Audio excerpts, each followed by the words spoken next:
so will he please call the roll call? Ms. Duncan, Here. Mr. Hopkins here, Ms. Moore, Here. Ms. Robertson. Here. Ms. Trujillo, Absent. not here. Dr. Dooley. Here. Mr. Edlin. Here. And Ms. Burns. Okay. Next is the adoption of the agenda. Going to have a motion to adopt the agenda. Also do it. And a second? I'll second it. Okay. Oh, so- Okay. Ms. Duncan, Aye. Ms. Moore. Aye. We do a little, Mr. got, she's got Ms. Cameron. yeah. Mr. Hopkins, aye. Mr. Hill, not here. Ms. Robertson. Aye. Will you please stand and we'll pledge of allegiance? I pledge allegiance to the flag of the United States of America and to the republic for which it stands, one nation, indivisible, with liberty and justice for all.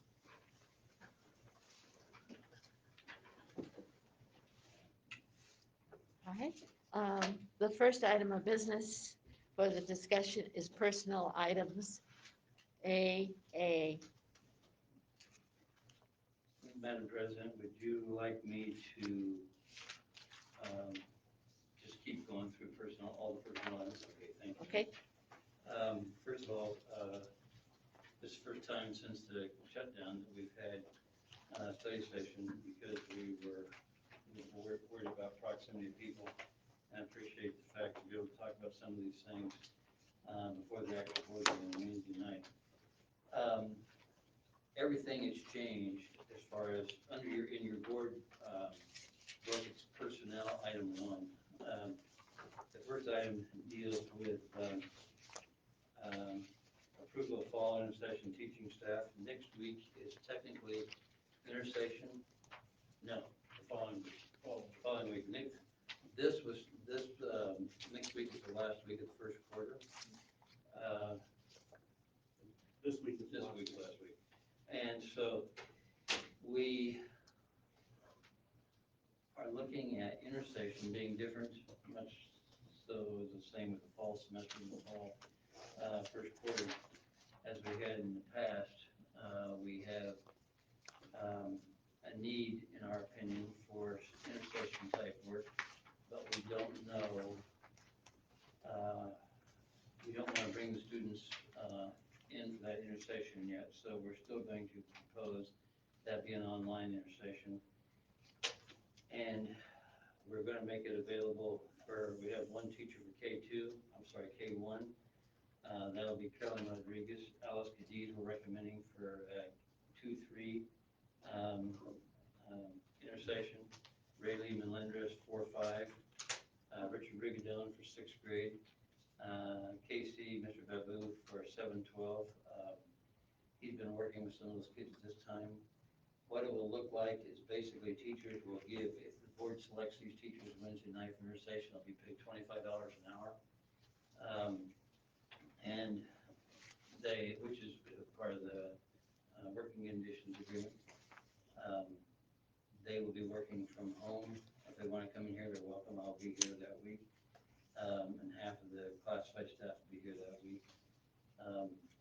They can work from here, they can work from home. Working with kids that have missed a lot of school or haven't done work or having a struggle. The goal is to help kids become successful. The same intention we've had for the last decade on fall and spring intersession. We're just doing it somewhat differently, keeping up with the online work we've been doing so far in this academic year and at the end of last year's academic year. The second item for personnel will be class item 1, the paraprofessional Alexis Gamez Herrera. This should not be paraprofessional, this should be custodial staff. Alexis graduated from our school about 2 or 3 years ago. Mr. Yon, I interviewed him shortly after the last board meeting, so we didn't want him to come on board until the board had approved that.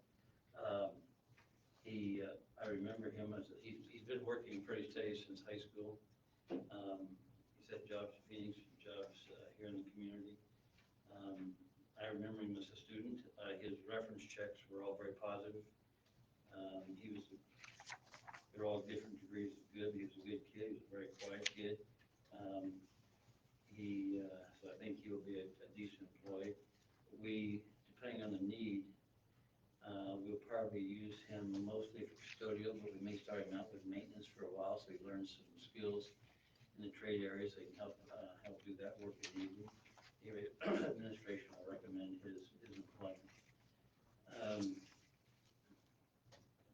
The next person I have not met, Mr. Edlund interviewed and did reference checks for a parapro for Bethany Morale.